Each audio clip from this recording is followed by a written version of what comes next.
ከአርትስ ቴሌቪዥን አርዕስተ ዜናዎችን እነሆ። ሌተናል ጀነራል ታደሰ ወረደ የትግራይ ክልል ጊዜያዊ አስተዳደር ፕሬዝዳንት ሆነው በይፋ ተሾሙ። የአማራ ሕዝብ ሕገ መንግስቱ የሚሰጠውን መብት እንኳን መጠቀም ባለመቻሉ በምክክር ችግሮቹ ሊፈቱለት ይገባል ሲሉ ተሳታፊዎች ጥሪ ያቀርቡ። ሳውዲ አረቢያ ኢትዮጵያን ጨምሮ ለ14 ሀገራት ዜጎች ቪዛ መስጠት አቆመች።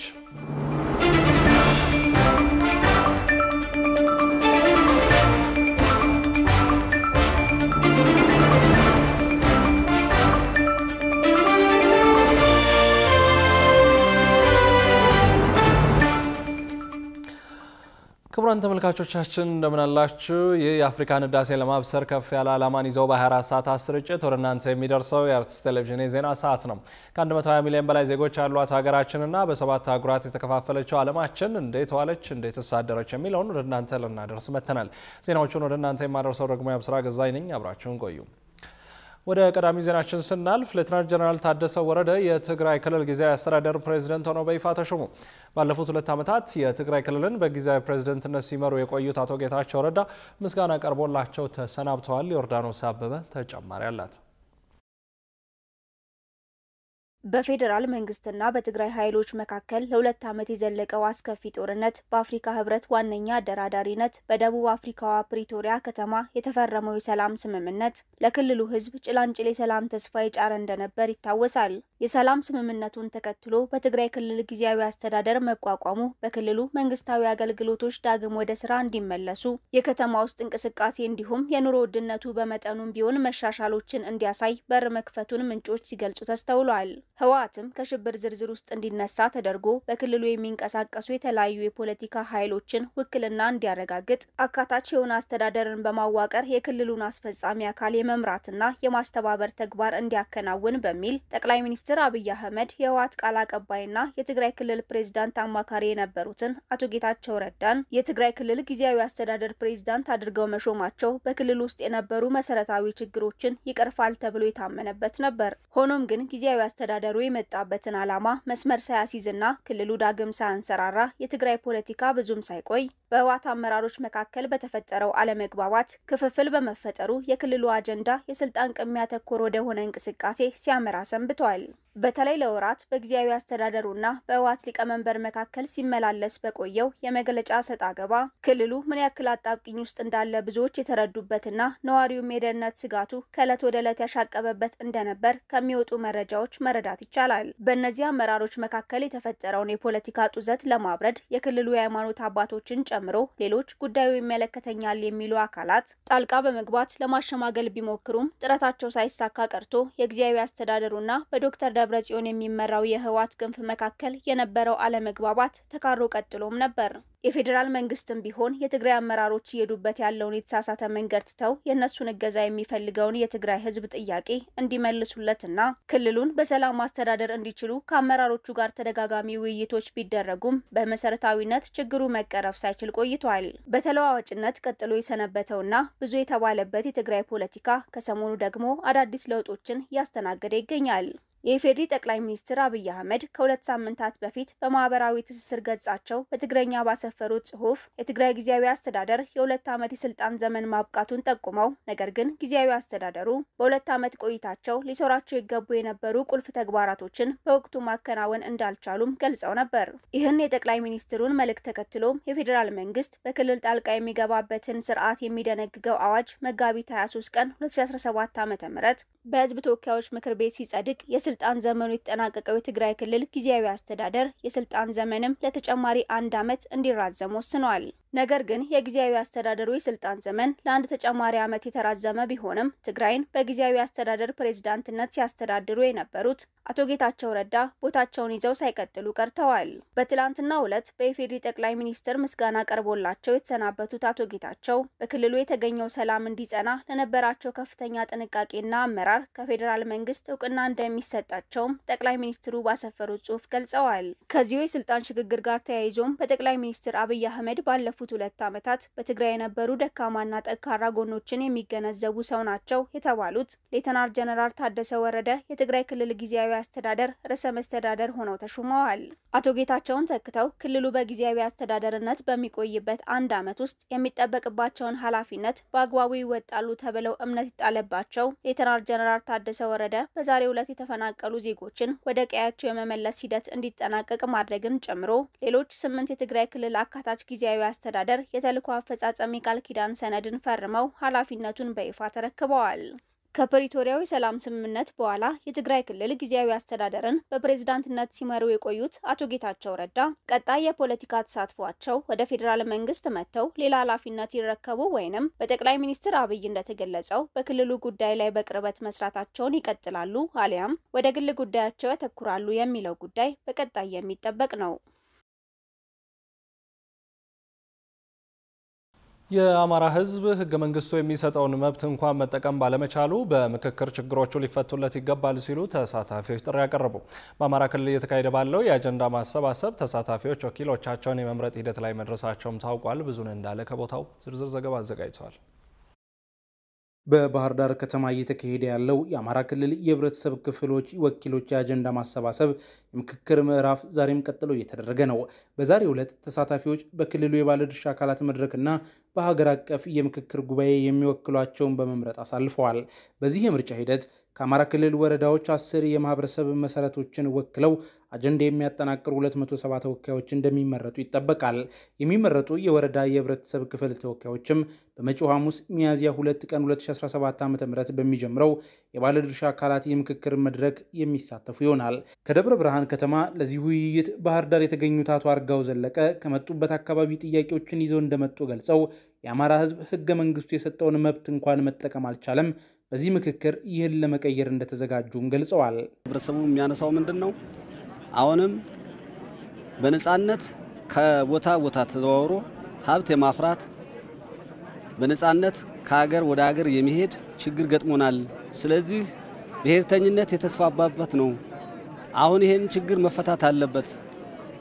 የባንዲራ ችግር አለ፣ የወሰን ጥያቄ ችግር አለ፣ የማንነት ችግር አለ። እነኚህ ችግሮች መፈታት አለባቸው። በህገ መንግስቱ መሰረት አንድ ዜጋ በሀገር ውስጥ ሲኖር በነጻነት ተንቀሳቅሶ የመስራት ሀብት የማፍራት ህገ መንግስቱ ላይ ቢጻፍም ተግባር ግን እየሆነ አይደለም። የሰላም እጦት እዚህ ማምረት እየቻሉ ምለማ መሬት እያላቸው ምትለማ ሀገር እያለች አንዲት ሀገር እያለችን ግን በሀገራችን ላይ የህዝቦች ከቦታ ቦታ ተዘዋውሮ በነጻነት ያለ መስራት ችግር ያመጣው ጣጣ ነው። ስለዚህ ይሄ ነገር በውይይት የትኛውም ክልል ቁጭ ብሎ በራሱ ብሔርተኝነት ሳይኖርበት በህገ መንግስቱ መሰረት ችግሮች የሚፈቱ ከሆነ በቀጥታ ህዝባችን ሰላም ያገኛል። ሰላም ወዳድ ህዝብ ነው የሚል ሳቤን ያለው ህዝባችን። አራተኛ ቀኑን በያዘው የኢትዮጵያ ሀገራዊ ምክክር ኮሚሽን በአማራ ክልል የሚያካሄደው የአጀንዳ ማሰባሰብ በዛሬው መርሃ ግብር የህብረተሰብ ክፍል ተሳታፊዎችን የሚወክሉ ሰዎች ምርጫ እየተካሄደ ነው። ከመንዝ የመጡት ተሳታፊ አቶ ታዘበ መኮንን በምክክር ሂደቱ መሳተፍ ከጀመሩበት ቀን አንስቶ ለሀገር የሚበጁ ሀሳቦችን ሲያዋጡ መቆየታቸውን ገልጸዋል። የሚስተዋሉ ችግሮች በውይይትና ምክክር ተቀርፈው ሰላም እንደሚሰፍን ተስፋ ይዘው በክልላዊ የአጀንዳ ማሰባሰብ ምዕራፍ ላይ እየተሳተፉ እንደሚገኙም ተናግረዋል።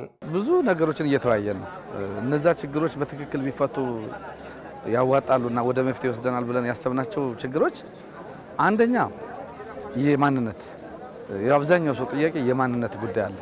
የወሰን፣ የህገ መንግስት፣ ባንዲራ ሁሉን ህዝብ ሊያግባባ የሚችል በትክክል ሁሉም ሰው ሊመልሰው የሚችል የባንዲራ ጥያቄ መልስ ቢያገኝ ሁሉም ሰው ኢትዮጵያዊ የሚቀበለው ነገር ወሰን። ሁለተኛ የፖለቲካ ህይወትም እንዲቀየር ይፈልጋል። አሁን ይሄ ክልል የሚለው ነገር ድሮ የዚህ አካባቢ አስተዳደር ወይም ደግሞ በዚህ አካባቢ ለምሳሌ መንዝና ጊሼ፣ ሸዋ፣ ጎጃም እንደዚህ የሚባል የአዲስ አበባ ጉዳይ በግልጽ መቀመጥ አለበት። 2-3 ከተማ ሆኖ የአንድ የኢትዮጵያ ወይም ደግሞ የአፍሪካ መቀመጫ የሆነች ነገር የፌዴራል መንግስቱን 2 ከተማ ባውንደሪ ነገር ሆኖ አንደኛውን ሸገር አንደኛውን አዲስ አበባ ይሄ ነገር ቢስተካከል።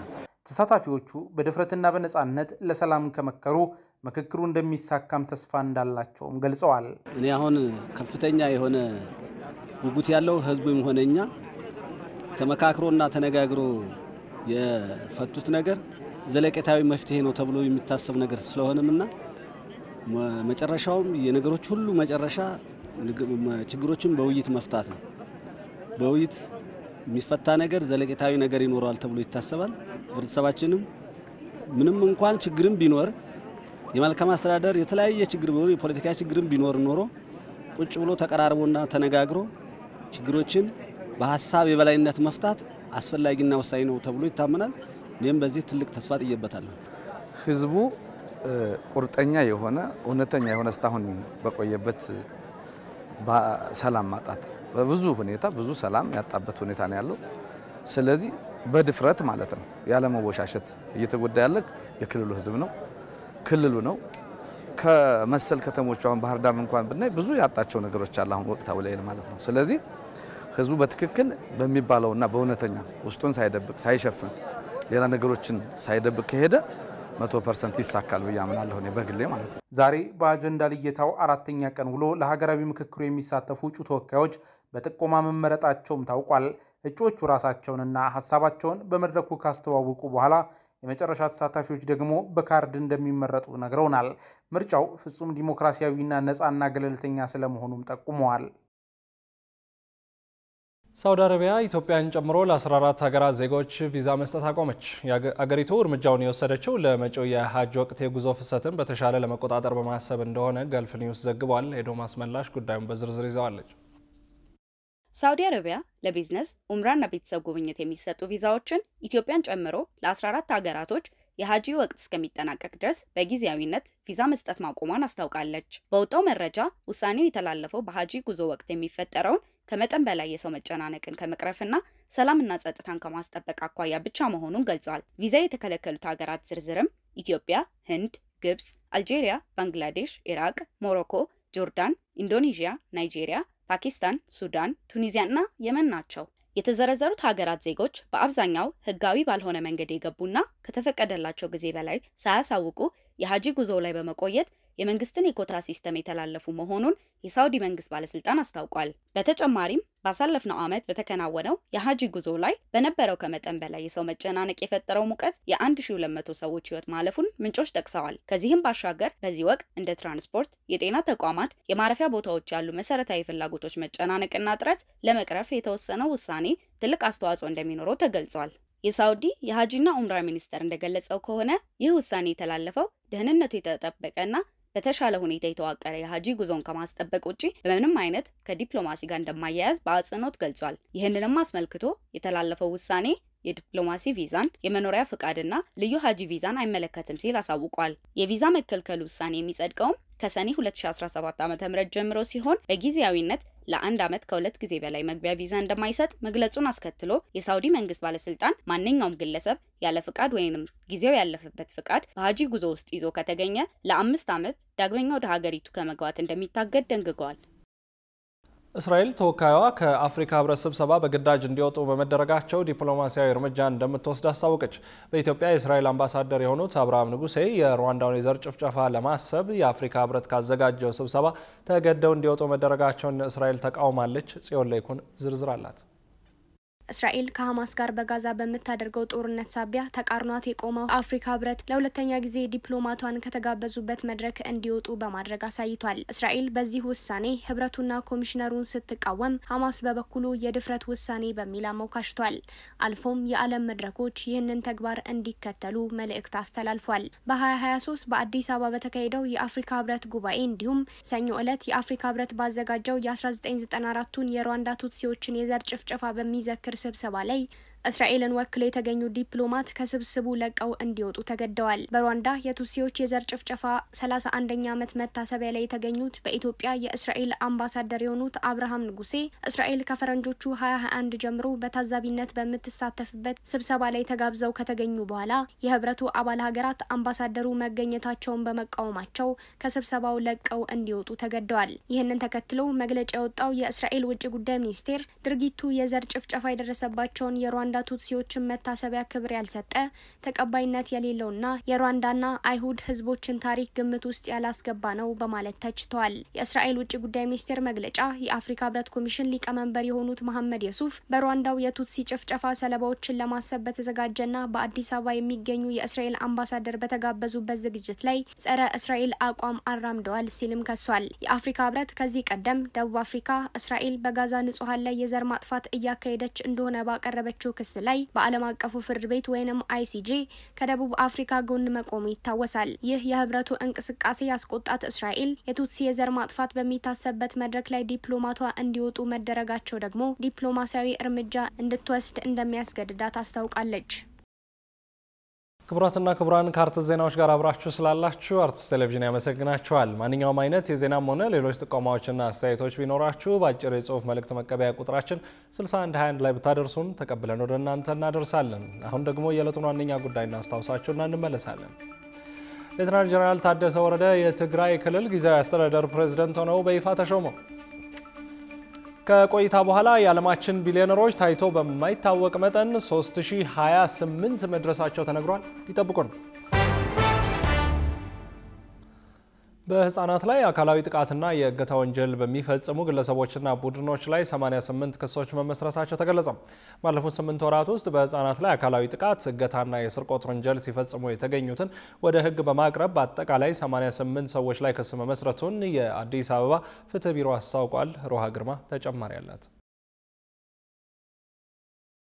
ህፃናት እንደማንኛውም ሰው መብት ያላቸው ሲሆን በስነ አእምሯዊ፣ ስነ ልቦናዊ፣ ማህበራዊ ግንኙነቶች እንዲሁም በአካላዊ ሁኔታ ምክንያት ተጨማሪ ጥበቃ እንደሚያስፈልጋቸው በዓለም አቀፍ ብሔራዊ ህግ ማዕቀፎች ተደንግጓል። በዚህ መሰረት ህፃናት በህይወት የመኖር መብት፣ ስምና ዜግነት የማግኘት መብት፣ የመማር መብት፣ የወላጅ ወይም የአሳዳጊ እንክብካቤ ማግኘት መብትን ጨምሮ ሌሎች መብቶች ያሏቸው ቢሆንም ነገር ግን ጥናቶች እንደሚጠቁሙት ከሆነ በዓለም አቀፍ ደረጃ በርካታ ህፃናት የአካልና የስነ ልቦና ጥቃት ሰለባ ናቸው። የአዲስ አበባ ፍትህ ቢሮ ባለፉት 8 ወራት ውስጥ በህፃናት ላይ አካላዊ ጥቃት፣ እገታ እና የስርቆት ወንጀል ሲፈጽሙ የተገኙ ግለሰቦችና ቡድኖች ወደ ህግ በማቅረብ በአጠቃላይ 88 ሰዎች ላይ ክስ መመስረቱን አስታውቋል። ተቋሙ በህፃናት ላይ የሚፈጸሙ ወንጀሎችን በተገቢ ሁኔታ ክትትል በማድረግ ፍትህ እንዲሰፍን እየሰራ ባለው ስራ ህፃናትን በመስረቅ፣ በማገት፣ ህፃናትን ለልመና በማሰማራት፣ አካላዊ ጥቃት በማድረስ እንዲሁም የጉልበት ብዝበዛ ላይ ተሰማርተው ህገወጥ የሆነ ተግባር ሲፈጽሙ በነበሩ ግለሰቦችና ቡድኖች ላይ ክስ ማቅረቡን ገልጿል።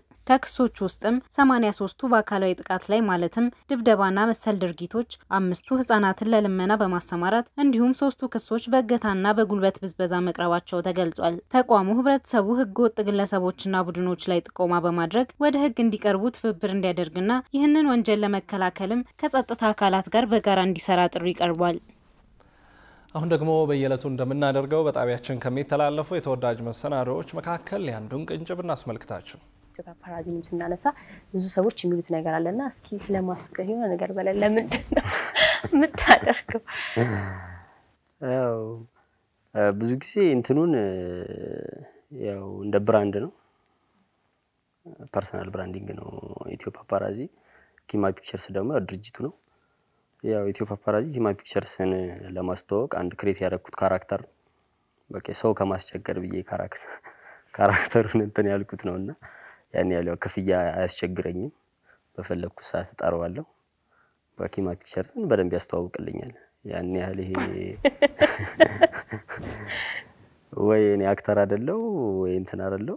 በዋነኝነት በቃ ስራዎችን ማስተዋወቅ በጣም ሞደው እንዲያውም እንትኑን መጀመሪያ ሲመሰረት ፕሮዳክሽኑ እንዲያስተዋውቅ ነበር። አሁን ግን በቃ ፕሮዲዩሰሮች አገዝበታለው። ከኔ ጋር አብረውኝ ስራ የሰሩትን ሰዎች ሌላ ቦታ በጣም ሲቸገሩ ምናምን እኔ በፕሮሞሽንም በምንም ደግፋቸዋለሁ።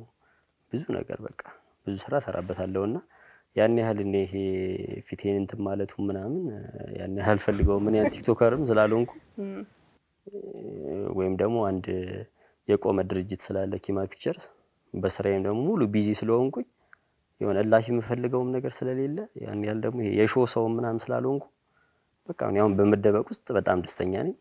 ቀደም ሲል የተመለከታችሁት ምናለሽ አዲስ የተሰኘው ፕሮግራማችን ሲሆን በባልደረባችን ሪማ ለማየሁ ተሰናድቶ ለእናንተ የሚቀርብ ፕሮግራማችን ነው። ምናልባት አላያችሁት እንደሆነ በሚሊዮኖች በላይ ተከታዮች ባሉት ይፋዊ ዩቲዩብ ገጻችን አርቲስት ቲቪ ወርልድ ላይ እንድትመለከቱት እንጋብዛችኋለን። ወደ ቀጣዩ ዜናችን አለፍን። የዓለማችን ቢሊዮነሮች ታይቶ በማይታወቅ መጠን 3028 መድረሳቸው ተነገረ። ፎርብስ መጽሔት ለ39ኛ ጊዜ ባወጣው ዓመታዊ የቢሊዮነሮች ዝርዝሩ ዓለም ላይ በአጠቃላይ ሀብታቸው 16.1 ትሪሊዮን ዶላር የተመዘገበ 3028 ቢሊዮነሮች እንዳላት አስታውቋል። የውጭ ትንታኔና ዓለም አቀፍ ጉዳዮች ዘጋቢያችን ቃል ኪዳን ይጥና ጉዳዩን በዝርዝር ተመልክቶታል። በየዓመቱ የዓለማችንን ቢሊዮነሮች እየመረጠ ይፋ የሚያደርገው ፎርብስ መጽሔት ዘንድሮም ለ39ኛ ጊዜ የ2025 ቢሊዮነሮችን ዝርዝር ሰሞኑን ይፋ አድርጓል። የቴስላና ስፔስኤክስ መስራቹ ከቅርብ ጊዜ ወዲህ ደግሞ የፕሬዝዳንት ትራምፕ አማካሪ የሆነው ኤለን መስክ በ342 ቢሊዮን ዶላር የተጣራ ሀብት የዓመቱ የዓለማችን ቁጥር 1 ባለጸጋ ሆኗል። ኤለን መስክ ፎርብስ ባለፉት 5 ዓመታት ይፋ ካደረጋቸው የዓለማችን ባለጸጎች ዝርዝር ውስጥ በአራቱ የአንደኝነትን ስፍራ እየተጎናጸፈ ባለጸጋ ነው። በ216 ቢሊዮን ዶላር የዓለማችንን ሁለተኛ ባለሀብትነት ደረጃ የያዘውን ማርክ ዙከርበርግን ተከትሎ ፎርብስ ዝርዝር ሶስተኛ ተደርጎ የተቀመጠው በ215 ቢሊዮን ዶላር የተጣራ ሀብት የአማዞኑ መስራች ጄፍ ቤዞስ ነው። የኦራክል ኩባንያ ባለቤት ላሪ ኤሊሰን በ192 ቢሊዮን ዶላር እንዲሁም የሉዊ ቪቶንና ሌሎች የቅንጦት ምርቶች ቢዝነስ ባለቤት በርናርድ አርኖልትና ቤተሰቡ በ178 ቢሊዮን ዶላር የአራተኛና የአምስተኝነቱን ደረጃ ይዘዋል። በዘንድሮ ዝርዝር ውስጥ የተካተቱት 3028 የዓለማችን ቢሊዮነሮች በድምሩ 16.1 ትሪሊዮን ዶላር የተጣራ ሀብት እንዳላቸው የዘገበው ፎርብስ ይህን ያህል ቁጥር ያላቸው ቢሊዮነሮች ሲመዘገቡ የዘንድሮ የመጀመሪያው ነው ብሏል። በዘንድሮ የፎርብስ ዝርዝር ውስጥ ከተካተቱት የዓለማችን ቀንደኛ ቢሊዮነሮች 406ቱ ሴቶች ሲሆኑ እነዚህን ሴት ቢሊዮነሮች በቀዳሚነት የምትመራው የወልማርት ኩባንያ ወራሽ የሆነችው ባለ 101 ቢሊዮን ዶላሯ አሊስ ዋልተን ናት። በዘንድሮ የፎርብስ የዓለማችን ቀንደኛ ባለሀብቶች ዝርዝር ውስጥ በርካታ ዜጎቿን ያሰለፈችው ቀዳሚት ሀገር ታላቋ አሜሪካ ናት። በ902 የሞላላቸው ቢሊዮነሮች ዝርዝሩን ያጥለቀለቀችውን አሜሪካን ተከትላ ቻይና 516 ቢሊዮነሮቿን ስታሰልፍ ህንድ በበኩሏ 205 ቢሊዮነሮቿን በዝርዝሩ ውስጥ አስገብታለች። ከፊል ራስ ገዝ ግዛቶችን ጨምሮ 76 አገራት ቢያንስ አንዳንድ ቢሊዮነር በፎርብስ መጽሔት ዝርዝር ውስጥ ማስመዝገብ መቻላቸው የተገለጸ ሲሆን የባልካን ሀገሯ አልባኒያም በታሪክ ለመጀመሪያ ጊዜ ወጉ ደርሷታል ተብሏል። በ2025 የፎርብስ የቢሊዮነሮች ዝርዝር ውስጥ ስማቸው ማስፈር ከቻሉ 3028 ግለሰቦች መካከል ዓለማችንን በየቀኑ በሚያወጧቸው ውሳኔዎች እያመሷት የሚገኙት የአሜሪካው ፕሬዝዳንት ዶናልድ ትራምፕ ይገኙበታል። ትራምፕ 5.1 ቢሊዮን ዶላር የተጣራ ሀብት በማስመዝገብ 700ኛ ደረጃ ላይ መቀመጣቸውን ፎርብስ አስታውቋል። በዚህ ዓመት የፎርብስ ዝርዝር ውስጥ ከተካተቱት 3028 ቢሊዮነሮች መካከል አፍሪካውያን የሆኑት 22 ብቻ ናቸው። ከአህጉሪቱ ብዙ ቢሊዮነሮችን በማስመዝገብ ቀዳሚነቱን የያዘችው ናይጄሪያ መሆኗን የፎርብስ ዘገባ ያሳያል። ላለፉት ዓመታት በአፍሪካ አህጉር አንደኛው ቢሊዮነር ሆነው የዘለቁት አሊኮ ዳንጎቴ ዘንድሮም ክብሩን የሚነጥቃቸው አፍሪካዊ ባለሀብት አልተገኘም። የኛው ሼክ መሐመድ ሁሴን አሊ አላሙዲ በዘንድሮ የፎርብስ የዓለማችን የናጠጡ ቢሊዮነሮች ዝርዝር ውስጥ ሳይካተቱ መቅረታቸው ተዘግቧል። ወደ ተመልካቾቻችን የአርትስ ቴሌቪዥን የሰዓቱ ዜናዎች የተከታተላችሁትን ይመስሉ ነበር። ስለሰጣችሁን ጊዜ ከልብ እያመሰገንን ከዜናዎቹ ጋር የአብስራ ገዛኝ ቆይታ አድርጌያለሁ። ከቀሪ ጣቢያችን ዝግጅቶች ጋር መልካም ጊዜ ተመኘው።